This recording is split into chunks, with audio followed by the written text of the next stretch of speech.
It's not who you know. Have you ever heard the expression, it's who you know? The general concept here is that how successful you are in business and in life ultimately comes down to knowing the right people. If you have the right connections, then that will present the right opportunities. If you happen to meet someone who is looking for work that you can provide, then you have the opportunity to provide your services and to get paid.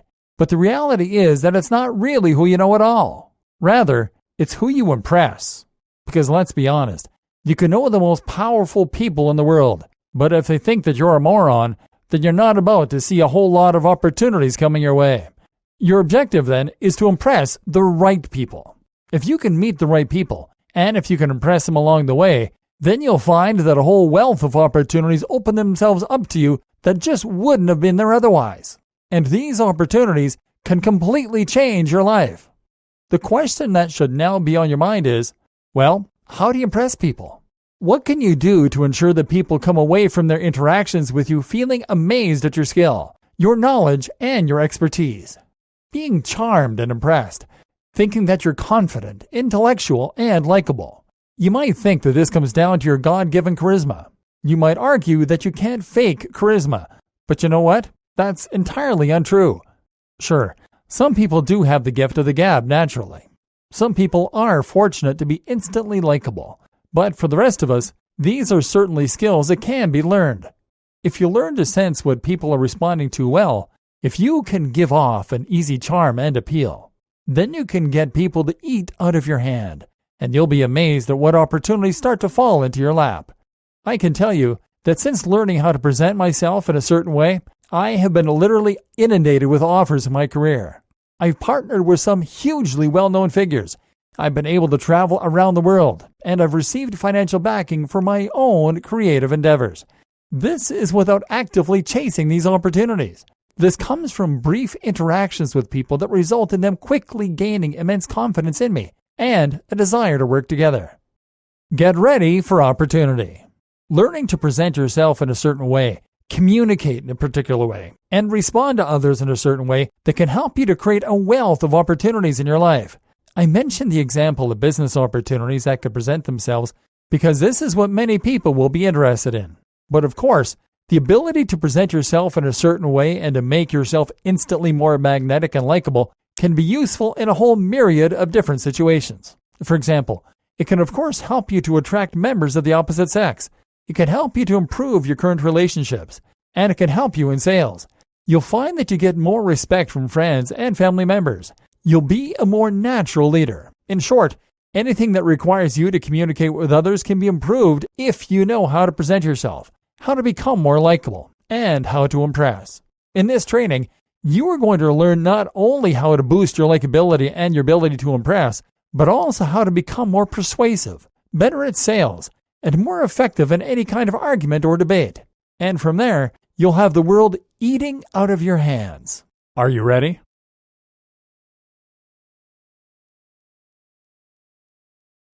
Impressing. Being likable and attractive is a difficult and complicated process. These are subjective terms and things that will, of course, be different for everyone. So let's start with something that's a little more quantifiable and repeatable: impressiveness. How do you make sure that when someone has spent time interacting with you, they come away thinking that you're an impressive and capable individual? This is an important trait to obtain, because if you are considered impressive, it means that they'll be more likely to listen to your point of view, more likely to want to work with you, and generally more likely to take you seriously. The cardinal rule of impressiveness. Before we dive in any further, let's start with a cardinal rule of impressing people. That is, don't try to impress people, or at least don't make it appear as though you are trying. Here is how it goes. When you try to impress someone, it sends a message that you want their approval. That in turn sends a signal that they are higher than you on the food chain. If you are trying to impress them, then you must think that they are more important or more impressive than you are. And if you think that, or appear to, then they will think that too.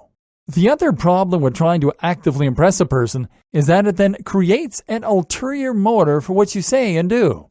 In other words, anything you subsequently say will now risk appearing to have been crafted to impress. Are you really a poet? Or are you just playing that up, seeing as a person already knows you want to impress them? At the worst end of this, trying to impress people makes you come across as though you lack self-awareness. The belief that you can easily fool someone into being impressed with you and that you won't see through their attempts to wow them often does little other than to demonstrate a lack of understanding of how you are coming across. So this is Rule 101. If you want to be more impressive, you need to become indifferent, and you need to act like yourself. You don't actively seek to brag or to work your accomplishments into the conversation. By appearing like you aren't desperate to impress anyone, you send the message that you don't need their approval, which is instantly more impressive and attractive. Tip of the iceberg. So if you can't actively work your best qualities into a conversation, what can you do to make sure that people come away impressed with their interaction with you? The first and most important tip is to be knowledgeable and to speak eloquently and confidently on all subjects as much as possible. The way you do this, simple. Know your stuff. Have you ever spoken to someone who seems to have an encyclopedic knowledge of their area of expertise and who is brimming with interesting and intellectual things to say? After such an interaction, it's very hard not to come away impressed. But very few people are that knowledgeable on every topic. Most of us have particular subjects that we're passionate about and that we know a lot about. Speaking on the subjects you're passionate about, then, is something you should always aim for when possible, as this way, you'll be able to speak with passion and knowledge and demonstrate your knowledge in context. Passion is something we're going to be coming back to again and again in this training, and you're going to see that this is something that can make you incredibly more dynamic, engaging, and impressive. And if you know that you're going to be speaking about subjects of which you are not an expert, then do your research prior to going, and make sure you've read up on the subjects that you're going to be encountering. For example, if you'll be going to a conference for a particular industry, then it makes sense to spend time reading up on that industry, reading up on the attendees, and reading recent relevant news. Easy wins. Doing your research prior to important meetings is a good idea then. But what if you aren't going to a particular event? What if the conversation changes? The good news is that there are, of course, some relatively easy wins. These are things you can read up on, research, and learn that will help you in any conversation. For example, reading up on the news is something that can make you appear well-informed and interested in a wide range of situations. If you're visiting a particular area or country, take the time to learn about the area and the recent news. Lots to offer. Of course, the easiest way to appear impressive is to be impressive. In other words, if you are genuinely multi-talented with lots of areas of interest, lots to offer, and lots of experience, then it is likely to come up. So, something that everyone should be looking to do is develop themselves and expand their skill set, their knowledge, and what they have to offer. There is no reason to be a specialist in just one subject. You can be a polymath, an expert in many, especially thanks to the internet and just how easy it is to look up lessons or courses on any subject that you want to get better at. If you want to speak impressively, then the key is to find that subject that you're going to love. Again, it comes down to passion. So if you choose to pursue a subject that doesn't truly interest you, then in all likelihood you're not going to be able to talk in the same engaging and truly informed manner as if you did. In this case, being impressive once again comes down to choosing the right field to be in, so that you can truly be a maestro within your subject matter. Again though, there are also some other areas you can actively develop that will help to make any person a more rounded and developed individual. For instance, traveling is something that helps to make all of us more worldly, and something that helps all of us to enjoy a better understanding of the world. If you can drop into conversation about how you thought the pyramids compared to the Grand Canyon, or the time you discovered the perfect spot on a beach somewhere in Croatia, then it will add color, knowledge, and experience to your background. Other good areas to develop yourself include your knowledge of health and fitness, of psychology, of literature, of food, of wine, of art, of film, of music. Don't expand to areas that you don't find interesting. Don't try and force yourself to be someone you're not. And recognize that, of course, not everyone is going to be interested in your knowledge of cheese. But if you can expand your general knowledge to include more subjects generally, and if you actively pursue multiple interests, then you will naturally come across as a more rounded individual. Just make sure that once again, you aren't trying to get approval. Don't desperately try to drop into conversation that you have traveled, or it will come across as needy and bragging. Simply allow your prior experiences and knowledge to color what you say naturally.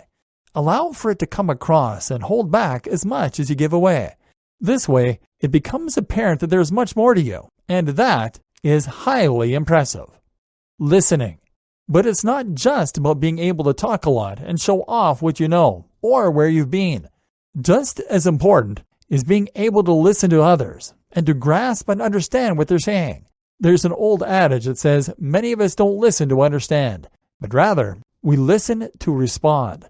Many of us are eager to simply get to our turn, which makes us come across as shallow, impatient, and dense. Instead, we should recognize every interaction with another person as an opportunity to learn more, to expand our experience and our knowledge, and to generally improve ourselves. Try to recognize that there's no such thing as a topic that is boring or irrelevant. Even just learning about other people is incredibly useful, and whenever someone speaks, they give away information about themselves. Become an active listener then, and people will feel that what they are saying is truly being understood and processed. Not only is this a highly likable trait, but it's also something that makes you seem switched on and intelligent. Being interested is very much correlated with being intelligent. A tip for active listening is to repeat things back to people. If someone tells you something, try repeating the end of the sentence back to them in order to commit it to memory. In one study, it was found that people tipped their waiters and waitresses higher when they would repeat back their orders to them. This small gesture was enough to show that they had actually been listening, and therefore to make them seem more capable and less likely to make a mistake. Of action. Finally, to come across as more impressive, make sure to be a man or woman of action. In other words, do not be all talk and no trousers. This is another reason why it is a mistake to try and outright tell someone why you're impressive.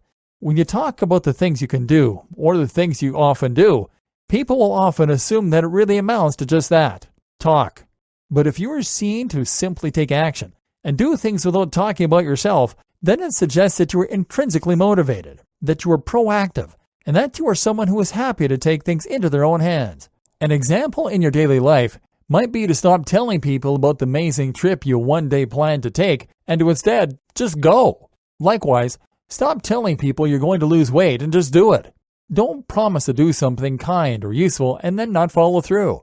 I recently got an incredible opportunity to work with someone, and the reason it gave me the opportunity is that when working with a mutual contact for the previous 2 years, I never once handed in a project late. I always hit the deadline, which meant they knew they could trust me, take my work seriously, and invest in me. If you say you're going to do something, then don't, you massively harm your own brand. Action points. Okay, so we've already covered a fair bit in this video. What have we learned? Don't try to impress people. There is no substitute for being passionate and truly interested in a topic. Research relevant knowledge prior to a meeting. Develop your general knowledge and experience, and let this seep out in conversation naturally. Actively listen and act.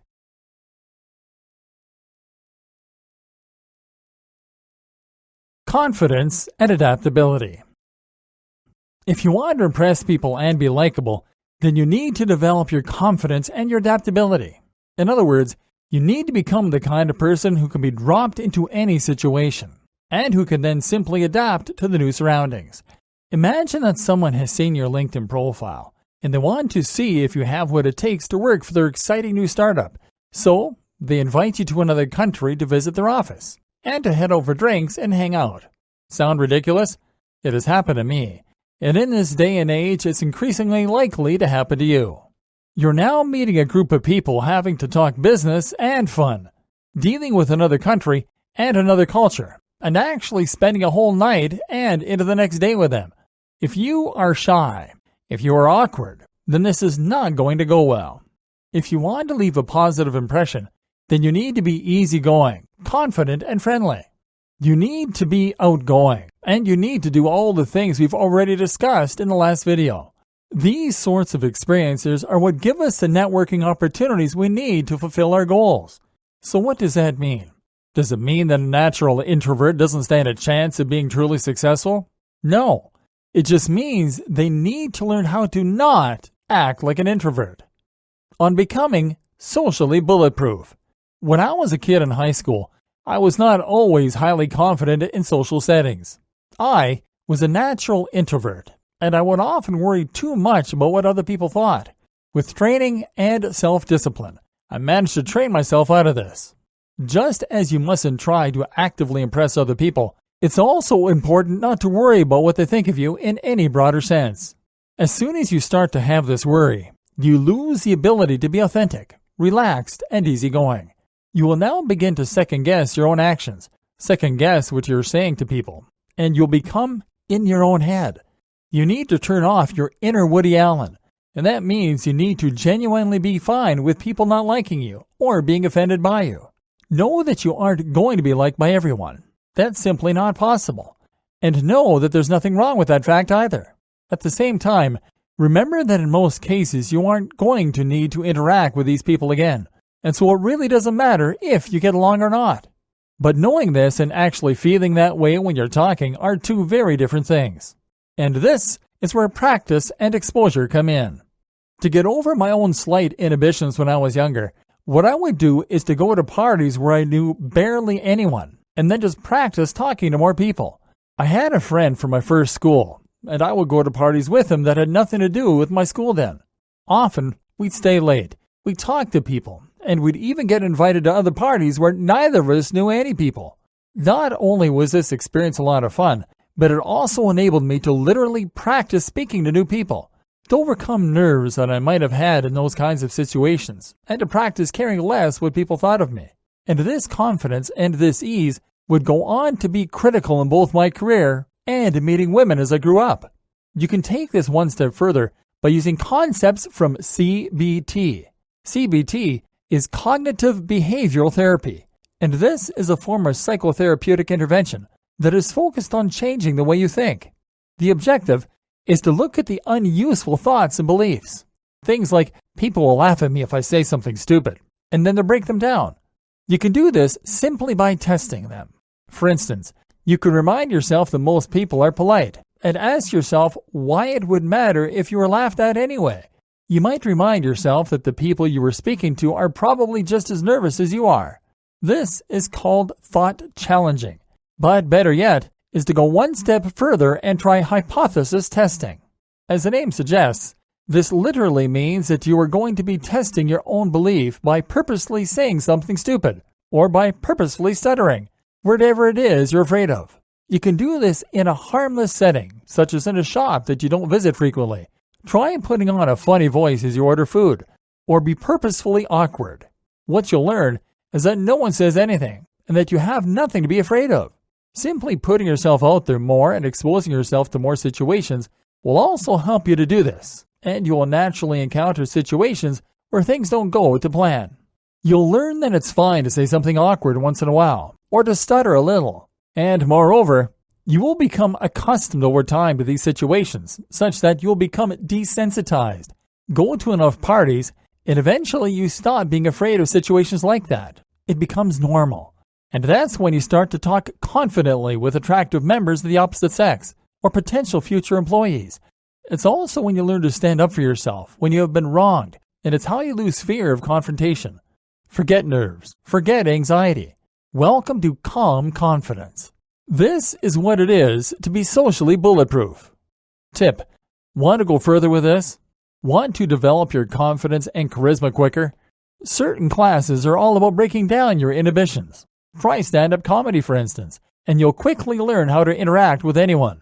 Likewise, taking up acting is another good way to quickly lose your inhibitions. Martial arts can be a great way to become less afraid of confrontation. Social chameleon. One of the things that helped me in this example was having a friend from outside my school. Growing up, this gave me a more diverse roster of friends, which meant I never had to try so hard to impress one group of people. I actually had several groups of friends, and the other benefit to this was that it enabled me to spend time with people who were quite different from each other, and to be exposed to people who were even more different. I then went to university where I met people from all around the world, before moving up north for a year. This is important. We've already learned how to be socially bulletproof, but this adaptability will allow you to become a social chameleon too, so that you can impress everyone from your partner's parents to a group of football hooligans. The key is to remain yourself while still adapting your language and which side of yourself to embrace. Don't do anything out of character, or again, it seems weak and eager to please, but simply hold back certain parts of yourself so that you aren't swearing wildly in front of your girlfriend or boyfriend's parents. Still, show your real sense of humor, and they'll likely feel respected as a result. Perhaps most important of all is not to judge anyone for being different.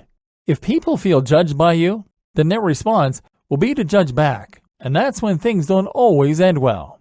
You can develop all this in theory, but really nothing will match the experience you get from simply meeting lots of different people and spending time with a wide range of characters and personalities. Take up opportunities and invitations, and get out of your comfort zone a lot. You might eventually get to the point where you've dealt with such a wide range of people that you end up with a kind of template for many of the characters you'll continue to meet going forward. Keeping calm. Whether it's when meeting a new group of people or it's when something goes unexpectedly wrong, being able to stay calm and in command of your response to a situation is also a skill worth cultivating. This will come a lot from some of the CBT we've already discussed, and you can apply this to broader situations. Asking yourself, for instance, whether panicking and getting into a flap really helps, or just how bad the worst outcome can be. At the same time, though, it's also useful to be more aware of your own body and biology, and the role this plays in our fight or flight response. When in a high-pressure situation, your body responds by releasing neurotransmitters, dopamine, norepinephrine, and cortisol. These increase the heart rate, contract muscles, speed of breathing, and more. This helps us in case of physical confrontation, but in all other situations, it is a hindrance. When it comes to being witty and charming, having a mind that is racing doesn't help. Again, desensitization through practice will help this. But also useful is to simply breathe gently and steadily, while being sure to completely inflate and deflate the lungs each time as you do. This actually activates the rest and digest state, which is the opposite of fight or flight, and which will suppress many of those symptoms. You'll be calmer, more relaxed, and more at ease. Try to focus on body language too. Not only does body language communicate a lot about you, but it can also actually end up steering your state of mind. Adopt a more relaxed posture, and your mind will follow. There are supplements you can use to help keep yourself calm too, and these might be useful when going into a potentially high-pressure situation. For example, L-theanine can be useful for reducing your stress response and helping you to stay relaxed, as can a range of apoptogenic herbs. And looking after your body generally will also help. When we're low on sleep or feeling unhealthy, our bodies are much faster to jump into panic mode. When you have a healthy and well foundation, you can stay calm and focused much more easily. All this will help you to act completely at ease even when in high-pressure situations. Being in good physical shape can also help greatly, as it means you'll be able to deal physically with a bad situation more effectively. You become much less concerned what someone thinks of you, or getting into confrontations when you know you'd ultimately win, if it ever came down to a fight. When things go wrong suddenly, being able to act calmly is also a very powerful capability. To be able to do this, you need to be able to remove yourself emotionally, which is what will otherwise lead to rash behavior and mistakes. First, take a step back and don't rush into action. Next, imagine yourself as an impartial observer. What would you recommend someone else to do in this situation? Use some CBT to remind yourself that panicking won't help, and then lay out the steps you need to take to get the best outcome and take them. Action points. This time, our takeaway points are: practice putting yourself in stressful situations. Consider trying stand-up comedy or drama classes.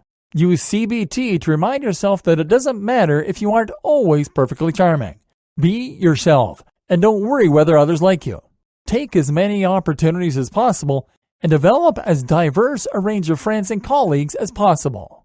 Detach yourself from truly stressful situations by removing yourself emotionally.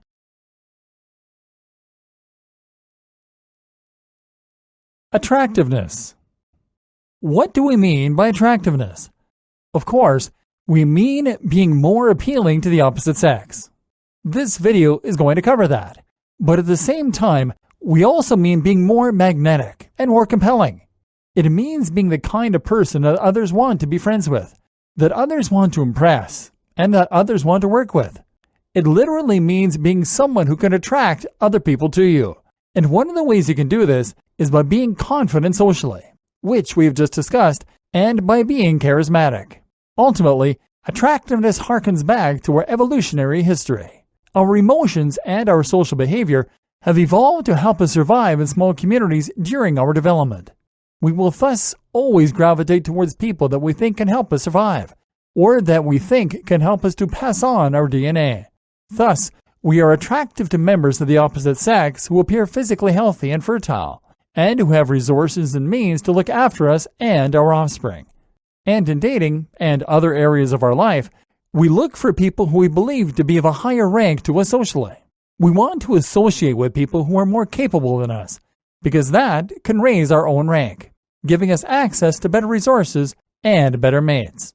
This still drives so much of human behavior. So much of human behavior is driven by this need to gain status, to fit in, and to demonstrate that we belong at the top of the food chain. And it all comes down to survival of our DNA.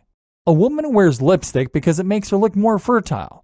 Rosy lips are a sign of youth, and that in turn will make her more desired, and therefore raise her status among her peers. Men and women buy large screen TVs because it can demonstrate their abundant resources, and thus means that they have something more to offer. Did you really think you were spending all that money for a tiny bit more visual fidelity watching Game of Thrones? Likewise, why do you think people sacrifice so much of their lives working towards promotions and important-sounding job titles? Of course, this is largely unconscious, but we are still all driven by the same things we were as cavemen. We touched on how this plays into our impressions of someone earlier. This is why it is a mistake to try to impress someone, and it is why being nervous in a social situation can be so destructive to our success. If you are with a group of attractive high flyers, and you seem confident, and you act completely yourself, then you are communicating that you aren't worried what they think. On an unconscious level, this leads them to think that you must therefore be of the same status or higher. You must have some reason to be as confident as you are. And that in turn means they now think you are of equal or even higher status. This makes you attractive. In dating, this is incredibly important. Walk over to an attractive man or woman and try to impress them, and you are sending signals that you aren't worth them dating. That makes you instantly less attractive. How to pick up people in bars. So, this is where the concept of pickup artist techniques come in. Many of these are designed to make yourself appear higher on the pecking order than the person you were speaking to. An example would be the neg, which is essentially a backhanded compliment. You might go up to a stunning woman and say, "You look incredible," even in what you're wearing. This brazen statement makes you appear confident, and it makes her feel slightly less confident. And human nature dictates that she will now want to impress you. This reportedly works wonders for some people, but it's unfortunately a rather cynical and unkind approach to dating.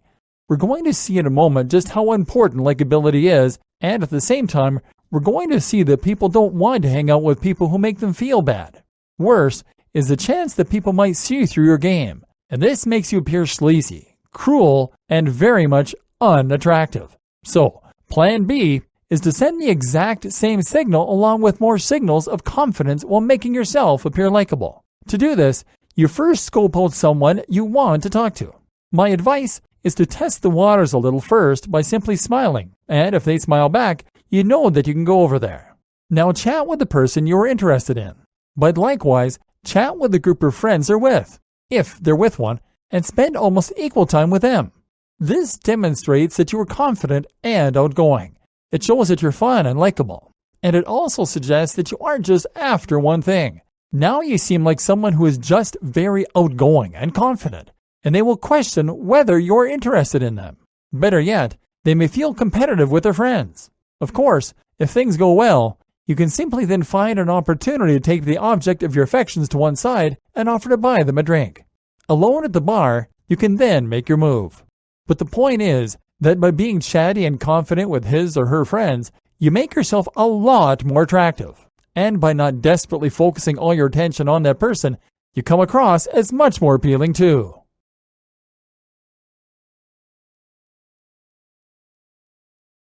Charisma. Charisma is a difficult concept to put into words. When someone is charismatic, they are magnetic. They are impressive, and we instantly want to be liked by them. These people are usually natural leaders, and they are people that can hold our attention. Many celebrities have natural charisma, but some have it in even greater quantities than others. Great examples include Dwayne "The Rock" Johnson, Michelle Obama, Oprah, Will Smith. These are people you can just watch and watch. So where does this come from? According to studies, this essentially boils down to passion once again, and to congruence in what they say and what they appear to do. In particular, this means that they talk with their whole bodies and that their faces are animated too. One piece of research found that people who gesticulate more were more likely to be rated by third parties as charismatic. The reason given is that when someone gesticulates, they talk with their whole body. Once again, this tells us the importance of body language. The result is that they appear to really believe what they're saying, and that tells us that it's worth paying attention to. So, should you try and force more gesticulations? Thinking about where your hands are as you talk certainly won't do any harm. But more important is to make sure that you really do care about what you're saying, and that you really are passionate about the topic. This is far better than trying to fake your passion. Showing more emotion of any kind is actually generally an important thing if you want to be charismatic. This is also important when it comes to storytelling. Watch someone like Will Smith tell a story in an interview, and you'll notice that they do it with a whole lot of emotion, that they leave big pauses, that they impersonate people, and that they set the scene.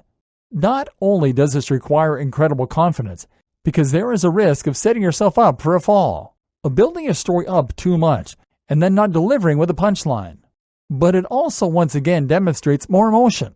When you set the scene of your story and bring it to life, other people will be able to feel the emotions you felt at that time. Your gesticulations and facial expressions help with this because of what are known as mirror neurons, which are the neurons that fire in reaction to seeing the expressions of other people. This makes us feel as the other person is feeling. So practice telling stories with your whole body and painting the picture for the audience. Learn that you don't need to get to the end of the story right away and have the confidence to share your emotions. You'll be far more engaging and charismatic as a result, as well as much more relatable. Persuasion. Persuasion and charisma are very similar concepts, but with one more interesting element added in, an understanding of others and of the people you are talking to. The key is to recognize that human beings are not driven by logic. We do not buy, subscribe, or sign up when it makes logical sense. Instead, we do all those things when we feel emotionally driven to do so. And this is why charisma and persuasion are so closely linked. Once again, it is about being able to convey emotion and getting people to understand the point you're making. In doing this, you are going to tap into a value proposition, an emotional hook. In other words, if you are trying to sell, you don't sell a thing, but instead, you sell a dream. You don't sell a gaming console, you sell a promise of futuristic technology enabling adventures and exploration. You don't sell a car, you sell status, comfort, safety, and freedom. You don't promote a political party, you promote a vision for how you can make the world a better place. When you can tap into the emotion behind your message, and when you can get that to relate to the things that the person you're speaking to wants, then you can drive any behavior you wish. Action points. Learn to value yourself and to portray yourself as high status. Convey that you are high status without making others feel lower. Charisma comes from gesticulations. Tell stories that set the scene and involve emotion. Find the value proposition to persuade people on any topic.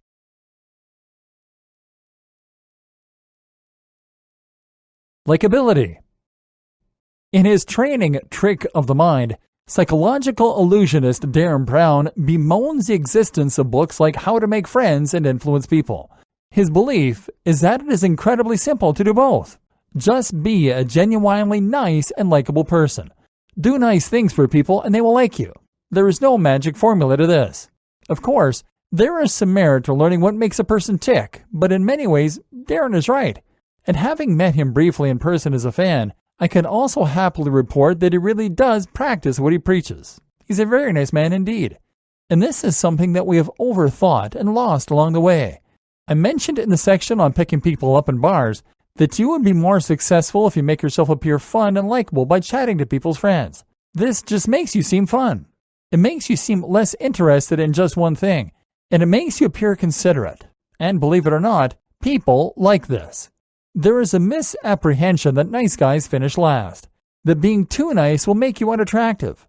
This, in fact, is not true at all. The problem is that most nice guys are also doting and actually coming from the wrong place. Let's consider for a moment the stereotypically hot girlfriend's best friend. He is in love with her, so he treats her right. He buys her flowers. He calls her beautiful, and he's her shoulder to cry on. Meanwhile, she continues to date jerks who screw her around. So, does being nice really have any merit? The key to recognize is that it isn't being nice that's the problem. The problem is that these guys aren't really being nice at all. They're acting like the nice guy because they want something. By calling her beautiful, they communicate that she doesn't need to do anything to impress them because she's already done it. And more to the point, she can see through the fact that they aren't really nice guys necessarily at all. They're just trying to get something. The jerks are after the exact same thing. They just have the decency of being honest about it. So the problem isn't that the best friends are nice, it's that they lack confidence and charisma. Most women don't want to be treated mean. They want to be treated well, but they also want a guy who is confident, who is cool, and who is successful. Now imagine someone who is all those things and nice. The same goes for women trying to attract men. Men find confident women sexy, and especially if those women show them positive attention and are genuinely nice as well. The same goes in your career too. There's evidence that psychopaths do particularly well in business because they're willing to tread on people to get to the top. But you know what? There are also plenty of highly successful people who are very nice, decent individuals. And in fact, this is a big advantage for them because at the end of the day, if someone is going to hire someone or if they are going to work with them in business, well then, they have to spend time around them.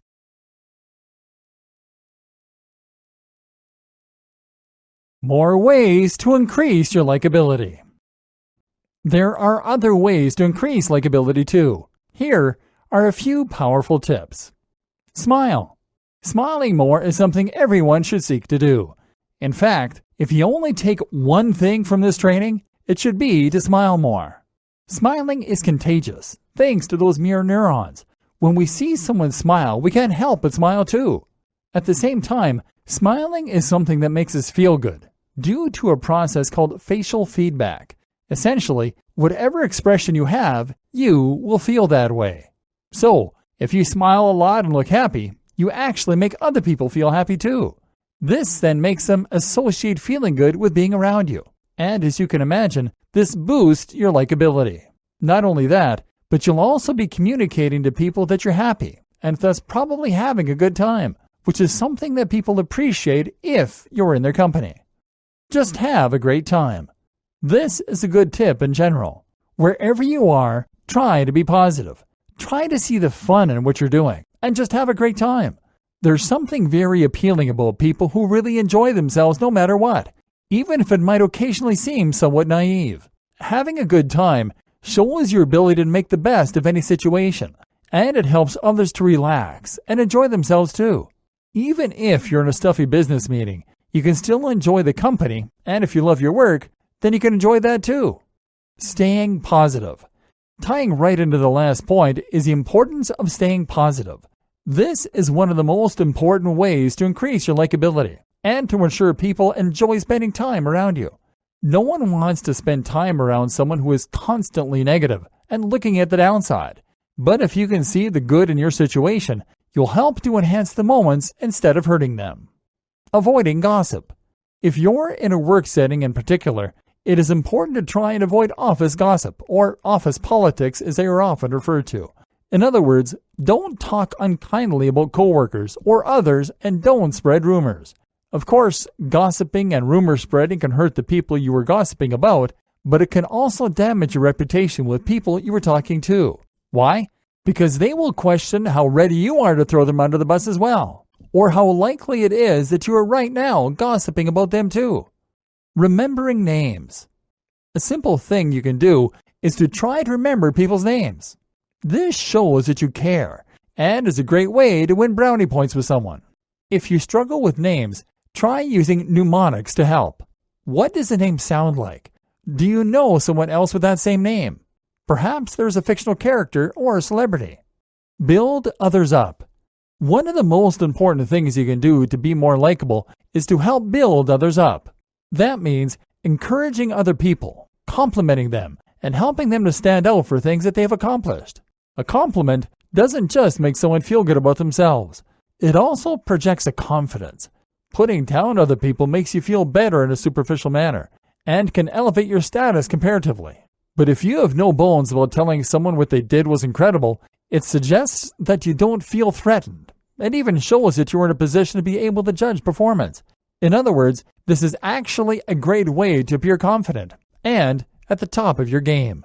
There are other small ways you can build people up too. One is to look at a group and to find the person who is currently sitting out of the group and not able to get involved with the conversation. Perhaps the shyest person. Pull back and give them someone to talk to for a bit. They won't forget it. Another way is to help others to take the floor occasionally. Ask them what they've been doing, or just give them the opportunity to take the lead in the conversation every now and then. Ask questions. A quick way not to be liked is to only talk about yourself.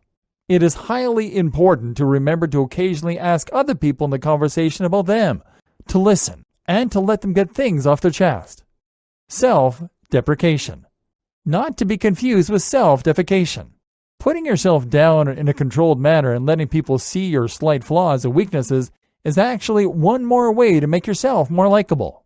Again, this is a good way to demonstrate your confidence, because the ability to put yourself down shows that you are confident in your position. At the same time, it helps to make you a more approachable person. Manners. Finally, don't underestimate the importance of good manners.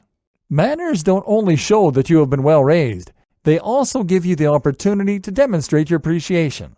The best things about manners is that they are a great equalizer. If you are someone's boss and you hold the door open for them, this gesture shows that you respect them as equals, despite different positions at work. Saying please and thank you is easy and free, but it shows your appreciation, and in doing so also shows your respect. Action points. So, our action points this time are: making friends and influencing people can be as simple as being a nice person. Nice guys and gals don't finish last, as long as you're confident and successful with it. Smile more, be positive, give compliments, and build people up. And use your manners.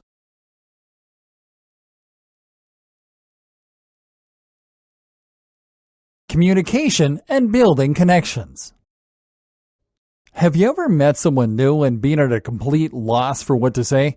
Do you dread the feeling of a conversation with a long lull in it? Many people go about starting conversations in the wrong way, and it will begin by asking questions about a person. They might ask what they do for a living, or even what their favorite band is. Some people even struggle with this with their own friends, and will ask the question, "What's new?" For many of us, a lot of the time the answer is not much. Very few of these questions will lead to a natural, flowing conversation.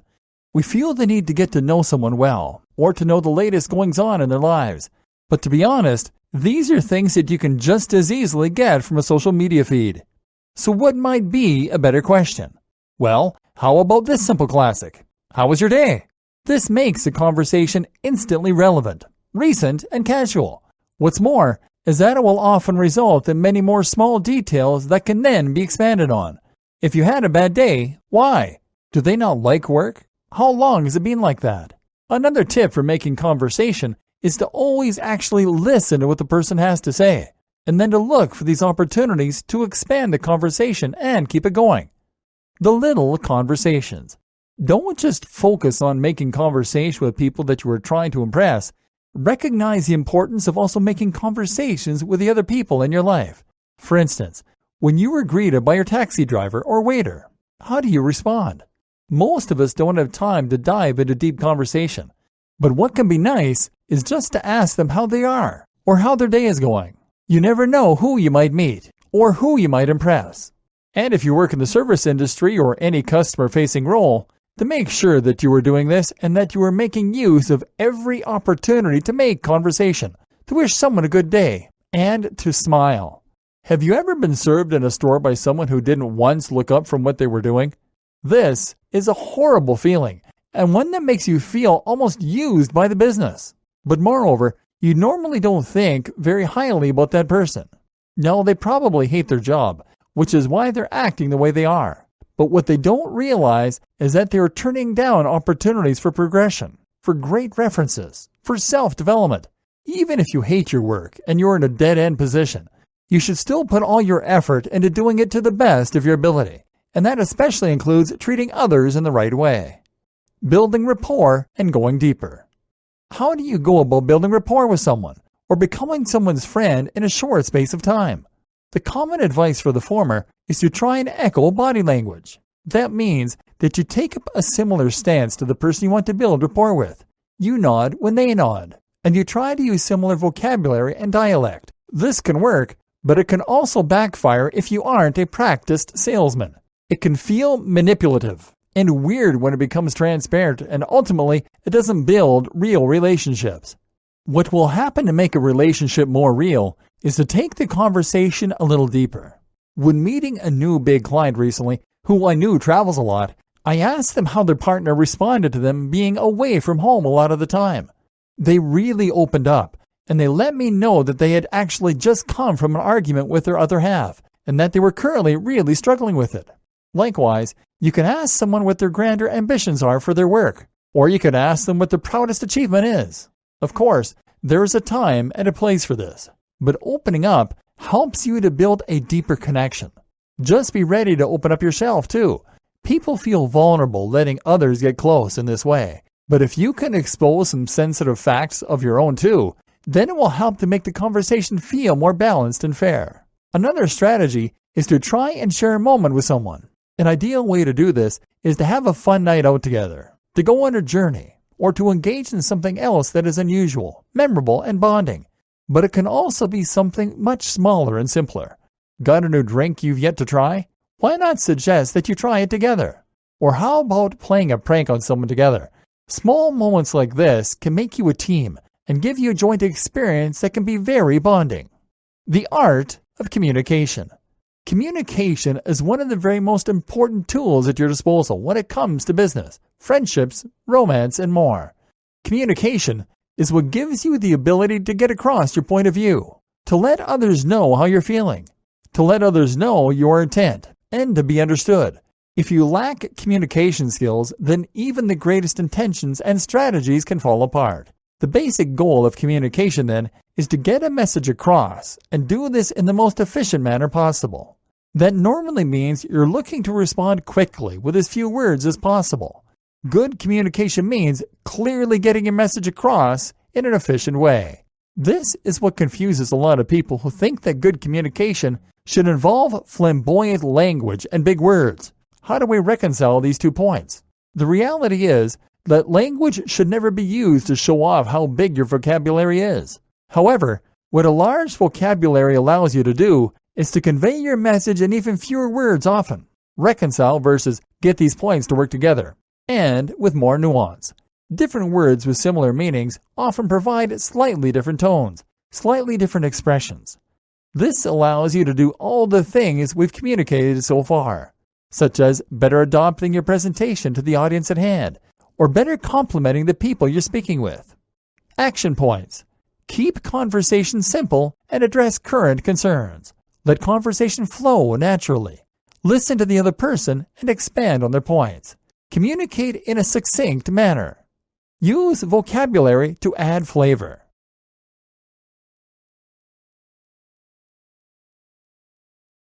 Presentation. Presentation is another important point to consider when you're trying to be your more attractive and magnetic self. Of course, this plays an especially large role when it comes to dating and relationships, but it also plays a large role when it comes to work and business. Conventionally irresistible. Ultimately, as we've already touched upon, physical attraction comes down to looking healthy and looking confident. Women's makeup and clothing makes this clear. It is designed to accentuate the breasts and the hips, to show off long, slim legs, and to bring youthful color to the face. For men, though, the same is true. Attractive men are men who display youthful looks, but also a healthy dose of testosterone and muscle. They'll look strong and vital, but also healthy. Things like teeth, like skin, and like the brightness of our eyes help to convey this information about us and tell others that we're doing well and that we offer good genetic material. Even factors like symmetry are linked back to our health. A lack of symmetry is thought to betray difficulty in mitosis and an increased likelihood of cancer. This is why one of the most effective ways to make yourself more attractive is to improve your health. That means you should get to the gym and ensure your body is toned and strong. But it also means that you should make sure you are getting enough sleep. You should ensure that you are eating a balanced and nutritious diet, and you need to avoid stress.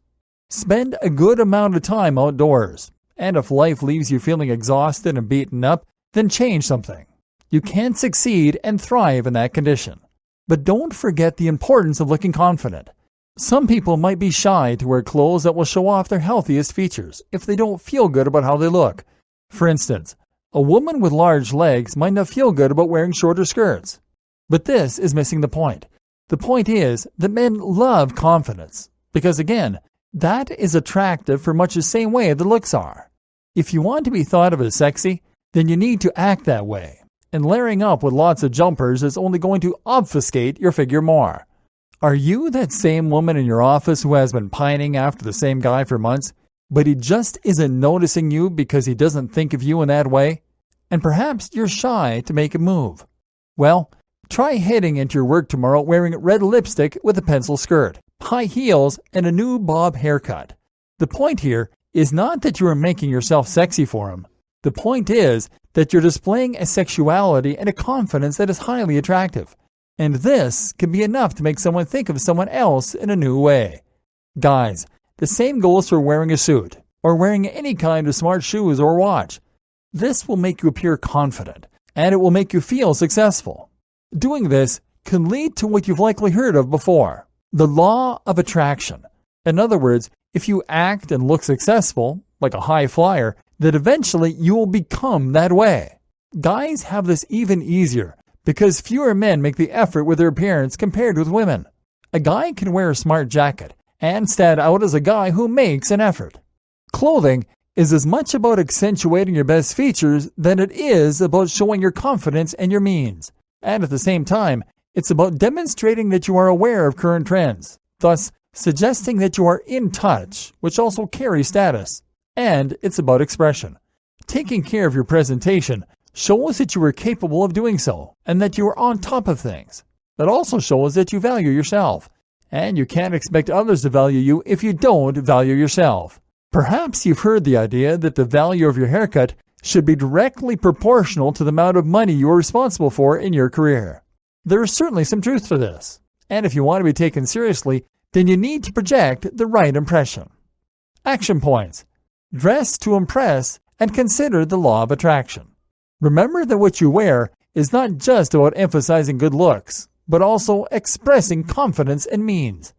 Sometimes changing your look is enough to change the way people look at you. To look attractive, successful, and impressive, you need to focus on your health.